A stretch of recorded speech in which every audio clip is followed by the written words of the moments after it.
ہمارے معاشرے میں یہ بات دیکھنے میں آئی ہے، وہ لوگ ایسا کرتے ہیں کہ جو جب ہم نے نماز پڑھتے ہیں مصلی پر تو کہتے ہیں بھائی مصلی لپیٹ دو، قرآن بند کر دو، قرآن کو بند کر دو، کیونکہ قرآن کو شیطان پڑھ رہا ہے، نماز شیطان پڑھ رہا ہے مصلی پر۔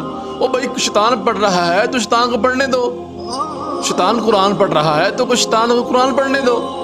نبی پاک صلی اللہ علیہ وسلم نے فرمایا میرے صحابہ، شیطان نے ہر انسان کے ساتھ ایک ایک چیلا چھوڑا ہوا ہے۔ ایک صحابی نے سوال کیا، اللہ کے رسول ہمارے ساتھ شیطان نے ایک ایک چیلا چھوڑا ہوا ہے، کیا آپ کے ساتھ بھی شیطان نے کوئی چیلا چھوڑا ہے؟ نبی پاک صلی اللہ علیہ وسلم ہادی دو عالم، آئے میں اپنے پیغمبر کے کردار پر قربان جاؤں، میرے پیغمبر فرماتے ہیں ہاں مجھ پر بھی شیطان نے چیلا چھوڑا ہوا تھا، لیکن اللہ نے مجھے اتنی طاقت دی، ایسی طاقت دی کہ وہ شیطان کا چیلا مسلمان ہو گیا۔ اللہ اکبر، شیطان کا چیلا مسلمان ہو گیا۔ نبی پاک صلی اللہ علیہ وسلم نے شیطان کا چیلا ہی مسلمان کر دیا۔